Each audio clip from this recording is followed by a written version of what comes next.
पिछले एपिसोड में हम लोगों ने देखा था कि ब्रोस्टोन ने केल्विन को काफी कमाल की फाइट में हरा दिया, जो देखकर सभी लोग काफी खुश हो रहे होते हैं। वहीं पर रिक भी अब ब्रोस्टोन को कांग्रेचुलेशन करता है। वहीं पर ब्रोस्टोन भी कहने लगता है कि जो केल्विन था वो काफी कमाल का अपोनेंट था, उसका जो लास्ट अटैक था वो काफी कमाल का था। तो रिक कहते हैं हाँ, अब हम लोग को वो ज्वेल मिल जाएगा, मुझे बस विड्रॉ करना है ना फाइट से। तो ब्रोस्टोन कहते नहीं, मैं तुमसे फाइनल मैच लड़ना चाहता हूँ। ऐसा बोलने के बाद ब्रोस्टोन वहाँ से चला जाता है। वहीं पर रिक अब काफी ज्यादा हैरान रहता है कि आखिर ब्रोस्टोन उसे ये क्या कह गया। तभी एंजेलिका भी रिक की तरफ देखती है और वो देखती है कि रिक तो काफी ज्यादा डर चुका है। अगले सीन में हम लोग केल्विन को देखते हैं जो कि आराम कर रहा होता है और वो अखबार में ये भी पढ़ता है कि सभी लोग उसके बारे में बात कर रहे होते हैं कि केल्विन ने अपनी जो ऑडियंस है उसको धोखा दिया। वो देखकर केल्विन कहते हैं कि अब तो मैं लोगों की नजरों में एक विलन बन गया। वो अब अपने मैनेजर से कहते हैं कि क्या तुम इस बारे में श्योर हो। तो वो कहते हैं हाँ मैं श्योर हूँ। वैसे मुझे ये बताओ कि आखिर वो तुम्हारा लास्ट हमला क्या था। मैं ये देखकर काफी शौक हुआ कि तुम इतने कमाल के अटैक को छुपा के रखे हुए थे। तो केल्विन कहता है कि वो अटैक मुझे याद ही नहीं है कि मैंने कैसे किया, क्योंकि मैं फाइट के अंदर इतना घुस गया था, मुझे याद ही नहीं आ रहा है। जिस पर अब उसका मैनेजर कहते हैं कि लेकिन इसको याद रख लेना कि आखिर यूज कैसे किया जाता है, आगे तुम्हारे वो काम आएगा। तो अब केल्विन कहते हैं कि मैंने तुम्हें और अपनी सारी ऑडियंस को धोखा दिया है और मैं हार भी गया। मुझे से पर्सन एक फाइटर होना डिजर्व नहीं करता है। जो सुनकर उसका मैनेजर कहता है कि तुम तो बस एक खुद का तरीका ढूंढ रहे थे, क्या हो गया अगर तुम हार गए तो तुम्हें बस अगली बार ताकतवर बनना है और जैसे तुम हर बार जीतते हो तुम्हें वैसे ही जीतना है। तो सुनकर केल्विन काफी हैरान होता है और वह पूछता है कि तुम हमेशा मेरा ख्याल क्यों रखते हो। जिस पर मैनेजर अब उसे कहता है कि ऐसे इसलिए क्योंकि तुम मेरे एक बेटे की तरह हो। जो सुनकर केल्विन भी कहने वाला होता है कि आप भी मेरे फादर की तरह हो, पर तभी वहाँ पर ब्रोस्टोन आ जाता है और अब उनसे पूछता है कि मैंने तुम्हें इंटरप्ट तो नहीं किया ना। जिस पर वो लोग कहते हैं नहीं नहीं अंदर आओ। तो ब्रोस्टोन भी अंदर आ जाता है और वो केल्विन से पूछता है कि तुम्हारी चोट कैसी है। जिस पर वो कहता है कि मेरी पूरी बॉडी में दर्द हो रहा है। जो सुनकर ब्रोस्टोन कहते हैं कि अगर ऐसी बात है तो मैं तुम्हें हील कर देता हूँ। जिस पर केल्विन मना कर देता है और कहते हैं कि मैं दर्द को काफी समय से भूल गया था तो मुझे थोड़ा सा अच्छा लग रहा है। तो ब्रोस्टोन कहते हैं ठीक है। वहीं पर केल्विन कहने लगता है कि जैसा रिक ने कहा था बिल्कुल वैसा ही हुआ। उसने मुझे कहा था कि अगर मैं तुमसे लड़ूंगा तो मुझे होल्ड बैक करने की बिल्कुल भी जरूरत नहीं है। जो सुनकर ब्रोस्टोन शौक हो जाता है कि रिक ने ये कहा। तभी केल्विन अब उसे कहता है कि मैं तुम्हारा फाइनल मैच देखने के लिए काफी एक्साइटेड हूँ। जिस पर ब्रोस्टोन अब उसका शुक्रिया करता है। अगले सीन में हम लोग स्नेप को देखते हैं जिससे पता चलता है कि रिक ने अपने आप को एक कमरे में बंद कर लिया है। जो देखकर अब एंजेलिका गेट को खोलने लगती है और कहती है कि बच्चे की तरह एक्ट मत करो, चुपचाप से बाहर आ जाओ। जिस पर रिक अब मना कर रहा होता है। तभी वहाँ पर स्नेप भी आ जाता है और वह कहते हैं कि मैं यहाँ पर रिक को मोटिवेट करने आया था, पर मुझे नहीं पता था कि वो इतना डरा हुआ है। इसके बाद वो रिक से कहते हैं कि क्योंकि अब केल्विन हार गया, सारी ऑडियंस अब फाइनल मैच देखने के लिए काफी एक्साइटेड है, तो अच्छा रहेगा अगर तुम पार्टिसिपेट करो। तो जो सुनकर रिक कहते हैं कि इस टूर्नामेंट से जरूरी मेरी जान है, मैं मरना नहीं चाहता हूँ। ये सुनने के बाद स्नेप अब गाना गा के रिक को मोटिवेट करने लगता है और कहते हैं कि काफी सारे लोग टूर्नामेंट देखना चाहते हैं, लोगों ने काफी सारे पैसे भी लगा रखे हैं, पर अगर बात तुम्हारी जान की आती है तो फिर हम लोग कुछ नहीं कर सकते हैं, अब ये तुम्हारी ही चॉइस है। ऐसा बोलकर वो वहाँ से चला जाता है। जो देखकर अब एंजेलिका कहती है कि कितना अजीब गाना गा रहा था। जिसके बाद अब एंजेलिका वापस रिक को मोटिवेट करती है और कहती है कि तुम्हें फाइनल के मैच में लड़ना चाहिए, अगर तुम मर भी गए तो भी ब्रोस्टोन तुम्हें वापस से जिंदा कर देंगे। जिस पर रिक अब उसे कहता है कि ऐसा तुम इसलिए कह रही हो क्योंकि तुम आज तक कभी मरी नहीं हो। मुझे पता है कि मैं वापस जिंदा हो सकता हूँ, पर मरना काफी डरावना है। जिस पर अब एंजेलिका कहती है कि तुमने ब्रोस्टोन की 2 साल ट्रेनिंग को सहन किया है, तब उससे एक मैच लड़ने के लिए तुम इतना डर क्यों रहे हो। जिस पर रिक कहता है कि ट्रेनिंग और फाइटिंग बिल्कुल अलग अलग चीजें होती हैं, तुम नहीं समझोगी। ये सुनकर अब एंजेलिका कुछ भी नहीं बोल पाती है और अब उसे कहती है ठीक है, मैं तुम्हारी बात पर रिस्पेक्ट करती हूँ, पर मैंने तुम्हें मिसजज किया। ऐसा बोलने के बाद अब वो वहाँ से चली जाती है। तभी मिजेट भी अब रिक से कहने लगता है कि क्या तुम्हें याद है जब तुम हमारे कैसल में पहली बार आए थे, ब्रोस्टोन ने तुम्हारी ट्रेनिंग का प्लान पहले बना के रखा हुआ था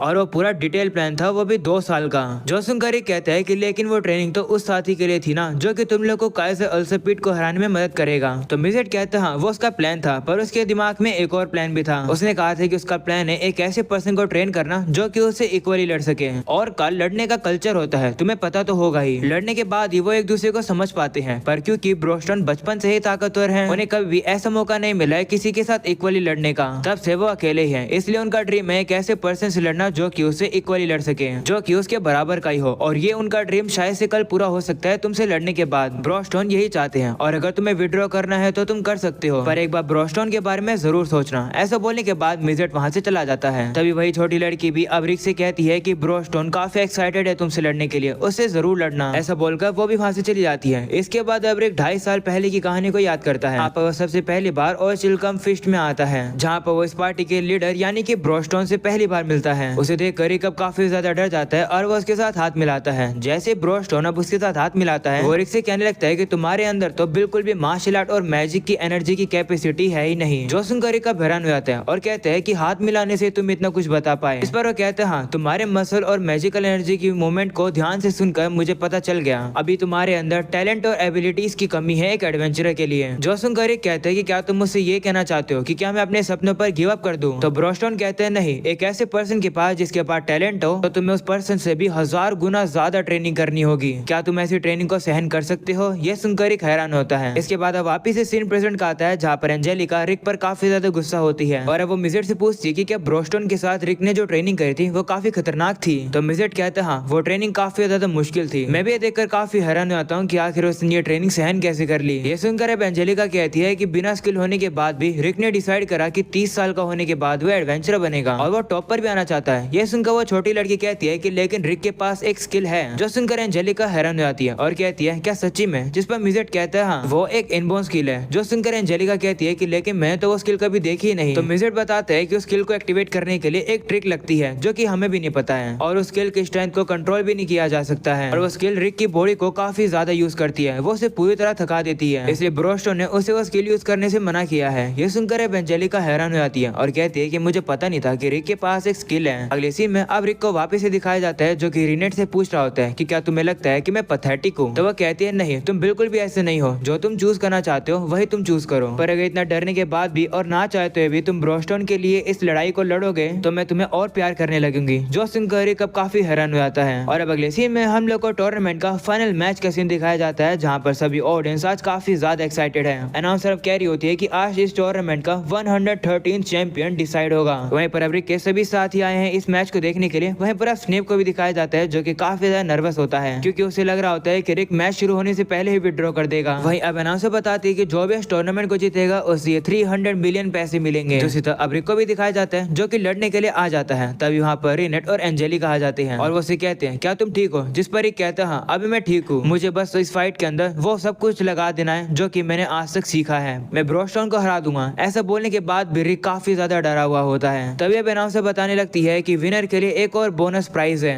और वो है 100 किलो मैजिक स्टोन और हॉट स्प्रिंग ट्रिप की 2 टिकट। वहीं पर रिक अब काफी नर्वस होता है। तभी रीनेट अब उसके कान में आकर कुछ बताती है जिसे सुनकर रिक अब काफी हैरान हो जाता है। इसके हम लोग को ब्रोस्टोन और रिक को दिखाया जाता है जो कि अरीना में लड़ने के लिए आ जाते हैं। अनाउंसर भी अब बताने लगती है कि जो कोई भी इस मैच में जीतेगा वो बनेगा चैंपियन। आखिर इस फाइट में क्या होने वाला है? वहीं पर इस मैच को देखने के लिए अब एंजेलिका और रीनेट भी अब सीट पर आकर बैठ जाते हैं। एंजेलिका अब कहती है कि लगता है रिक अब ठीक है। जिसके बाद रिक भी अब ब्रोस्टोन से कहने लगता है कि इस फाइट में मैं अपनी पूरी ताकत से लड़ूंगा। जो सुनकर ब्रोस्टोन भी कहते हैं कि अच्छी बात है, 2 साल से मैंने तुम्हें जितनी भी ट्रेनिंग दी है वो सारी दिखा देना। हम लोग अब देखते हैं कि इस फाइट को देखने के लिए केल्विन और उसके मैनेजर भी आए हुए हैं। केल्विन अब कह रहा होता है कि इस मैच को तो मैं भी प्रिडिक्ट नहीं कर सकता हूँ क्योंकि ये दोनों ही पर्सन काफी कमाल के हैं। और हम लोग अब देखते हैं कि मैच अब शुरू हो जाता है। तभी अब अचानक से रिक वहाँ से गायब हो जाता है। रिक इतना ज्यादा तेज होता है इसकी वजह से तो अरीना के अंदर से काफी पत्थर भी उड़ने लगते हैं जिस वजह से ऑडियंस को देख भी नहीं पा रही होती है। रिक की ये स्पीड देखकर तो एंजेलिका भी काफी हैरान हो जाती है। तभी हम लोग देखते हैं कि ब्रोस्टन अपने हाथ में से शॉकवेव निकाल कर रिक को रोक देता है। पर तभी हम लोग को ये पता चलता है कि रिक ने ब्रोस्टन को इंजर्ड कर दिया है। इस बात के लिए ब्रोस्टन रिक की तारीफ करता है। वहीं पर ये देखकर स्नेप हैरान हो जाता है और कहता है कि आखिर रिक ने ये क्या मैजिक यूज किया? तो एंजेलिका कहती है कि उन दोनों ने कोई भी मैजिक का यूज नहीं किया, उन लोगों ने बस हैंड टू हैंड कॉम्बैट किया है, वो भी अपनी बॉडीज के साथ। तो अब रीनेट भी कहने लगती है हाँ, ब्रोस्टन के ऊपर काफी सारे हमले करने के बाद उसने उनके ऊपर थ्रेड स्लैश का यूज किया। हम लोग अब रिक को देखते हैं जो कि वापस से काफी तेज से आकर ब्रोस्टन के ऊपर मुक्का मारता है और इसकी वजह से काफी शॉकवेव निकलती है जिसकी वजह से ऑडियंस की जो सीट होती है वो भी हिलने लगती है। इसी तरीके से हम लोग अब देखते हैं कि रिक ब्रोस्टन के ऊपर लगातार हमले कर रहा होता है जिससे ब्रोस्टन भी डॉज कर रहे होते हैं। ब्रोस्टन भी अब हमला करने वाला होता है पर तभी अब रिक पीछे आ जाता है और अब वो दीवार के सहारे का यूज करके अपनी स्पीड को और ज्यादा तेज करके ब्रोस्टन के ऊपर लात मारने आता है। पर ब्रोस्टन उसे फिर से रोक लेते हैं और अब वो रिक को मुक्का मारने वाले होते हैं जो देखकर रिक भी जल्दी से अटैक को डॉज करता है। इसके बाद रिक वापिस से पीछे आकर काफी तेज से ब्रोस्टन के ऊपर थ्रेड स्लैश का यूज करके उसे और ज्यादा इंजर्ड कर देता है। वहीं ये देखकर एंजेलिका कहने लगती है कि क्योंकि रिक ने मुझे ट्रेनिंग दी है मैं समझ सकती हूँ कि आखिर कितना डिफिकल्ट है उस पोजीशन पर पहुंचना जिस पोजीशन पे ये लोग हैं। वो अब रीनेट से कहती है कि रिक काफी मोटिवेट लग रहा है, तुमने उसके कान में क्या कहा था? तो अब हम लोग को थोड़ा सा पास्ट का सीन दिखाया जाता है जहाँ पर रीनेट ने अब रिक के कान में कहा था कि प्लीज रिक जीत जाना, अगर तुम जीत जाओगे तो मैं तुम्हारे साथ हॉट स्प्रिंग की ट्रिप पर चलूंगी। ये सुनकर रिक अब काफी मोटिवेट हो जाता है। वो अब कहने लगता है कि अगर मैं जीत जाऊंगा तो मैं रीनेट के साथ हॉट स्प्रिंग ट्रिप पर जा पाऊंगा। वही ये बात सुनकर तो एंजेलिका भी काफी शर्मा जाती है और वो कहती है कि अगर तुम ट्रिप पर जाओगे तो इसका मतलब तुम लोग रात में भी वहाँ रुकोगे, इसका मतलब तुम वो सब भी करोगे। जिस पर रीनेट कहती है हाँ। ये सुनकर अब एंजेलिका और ज्यादा शर्मा जाती है और वो कहती है कि मैं अब मैच पर फोकस करूंगी। अगले सीन में वापस रिक को दिखाया जाता है जो कि लड़ते लड़ते काफी थक जाता है। वो देखकर ब्रोस्टन अब उसे कहने लगता है कि तुम अपनी मर्जी से यहाँ पर आए हो तो अगर मैं डिफेंड डिफेंड करता रहूंगा तो ये तुम्हारे लिए काफी डिसरिस्पेक्ट होगी, इसलिए अब मैं भी हमला करूंगा। ऐसा बोलने के बाद ब्रोस्टोन अब रिक के ऊपर काफी तेजी से मुक्का मारता है और वो उस मुक्के की सिर्फ शॉकवेव निकालता है, जिससे कि रिक अब जल्दी से डॉज करता है। वहीं वो शॉकवेव जाकर अरीना के बैरे को जाकर लगती है, जिस वजह से अरीना काफी ज्यादा हिलने लगता है। जो देखकर केल्विन कहता है कि जो मैं कहने वाला हूँ वो तुम लोग को मजाक लगेगा, पर ब्रोस्टोन ने जो मुक्के को यूज किया उसके अंदर इतनी ताकत थी जितनी लेवल 5 नेचर के कंपोस्ट मैजिक के अंदर होती है। वहीं रिक अब सोच रहा होता है कि मैं ब्रोस्टोन से लड़ रहा हूँ, अगर मैं बिना सोचे समझे में लड़ूंगा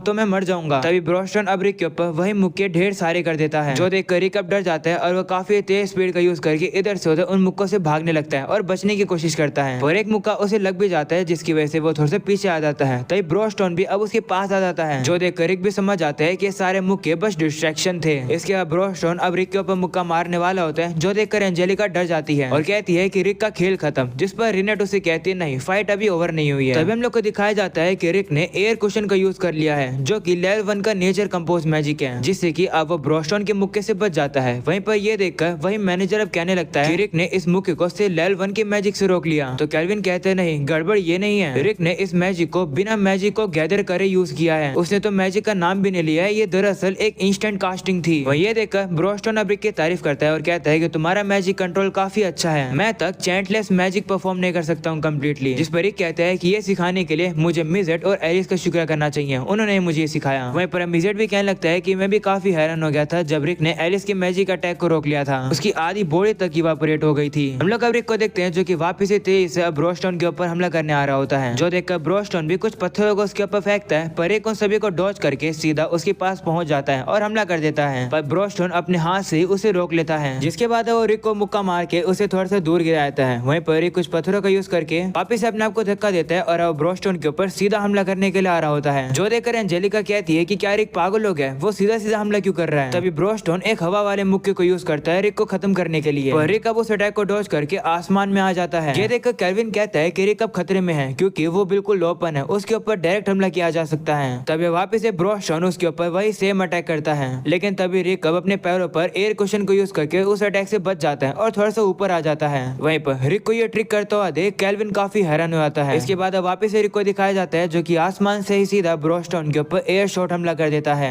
हम अब देखते हैं कि हमला काफी पावरफुल होता है और ये आकर सीधा ब्रोस्टोन को लगता है, पर इससे अभी ब्रोस्टोन को कुछ नहीं होता है। ये देखकर एंजेलिका कहने लगती है कि इन लोगों की स्ट्रेटेजी और ताकत सभी ह्यूमन पावर से ज्यादा है, ये लोग मॉन्स्टर्स हैं, ये असली बैटल है 2 एस रैंक के बंदों की। रिक अब कह रहा होता है कि इतना काफी नहीं था, मुझे और कोई तरीका ढूंढना होगा ब्रोस्टोन को हराने का। पर तभी ब्रोस्टोन अब रिक से कहता है कि तुम काफी ग्रो कर चुके हो, मुझे तुम पर गर्व है, तुमने मेरी खतरनाक ट्रेनिंग को सहन किया, ऐसे तुम्हारा मेंटल और इमोशनल स्ट्रेंथ की वजह से ही पॉसिबल हो पाया। ये सुनकर रिक अब सोचता है कि ब्रोस्टोन कभी भी झूठ नहीं बोलते हैं और झूठे कॉम्प्लीमेंट भी नहीं देते हैं। रिक अब उसे कहता है कि मैं काफी ऑनर्ड हूँ। वो अब अपने मन में कहता है कि मुझे काफी खुशी हो रही है कि मेरे मास्टर मुझे कॉम्प्लीमेंट दे रहे हैं। वह वापस से मिजेट की बात याद करता है जहाँ पर उसने कहा था कि जो ब्रोस्टोन है वो अपने इक्वल लेवल के बंदे से लड़ना चाहता है। रिक अब ब्रोस्टोन से कहता है कि मिजेट ने मुझे बताया कि किस लिए तुमने मुझे ट्रेनिंग दी, उसने मुझे तुम्हारे प्लान के बारे में भी बताया। ये सुनकर ब्रोस्टोन कहता है कि वो बेवकूफ है, तुम्हें ये बताने की जरूरत ही नहीं थी। वो रिक से कहता है कि ज्यादा टेंशन मत लो, ये ड्रीम नहीं है, अगर मेरे इक्वल कोई पर्सन मिल जाए तो मैं बस अपने आप को लकी मानूंगा। जो सुनकर रिक कहता है कि नहीं, ये सच नहीं है, जो पैशन तुमने मेरी ट्रेनिंग में दिखाया वो असली था, इसलिए शुक्रिया के तौर पर मैं आपको रिपे करना चाहता हूँ। आपने कहा था कि आप मेरे साथ ऑनर और रिस्पेक्ट के साथ लड़ोगे, तो मैं भी बिल्कुल वैसे ही लड़ूंगा। ये सुनकर ब्रोस्टोन अब काफी शौक हो जाता है और कहने लगता है कि मैं काफी लकी पर्सन हूँ। रिनेट को तुम्हें हमारे पास लाए हुए 2 साल हो गए हैं और तुम सही में हमारी पार्टी के एक ट्रू मेंबर हो। लगता है ये बिल्कुल सही मौका है तुम्हें पास्ट के बारे में बताने का, और ये बात है हमारी पार्टी के फाउंडेशन के बारे में। ये सुनकर रिक काफी शौक हो जाता है और कहते हैं क्या हमारी पार्टी के बारे में। और अब यहीं पर हो जाता है ये एपिसोड खत्म। बस नया हो तो लाइक कर देना, चैनल पर नए हो तो सब्सक्राइब कर देना। मिलते हैं अगले एपिसोड के अंदर, तब तक के लिए बाय बाय।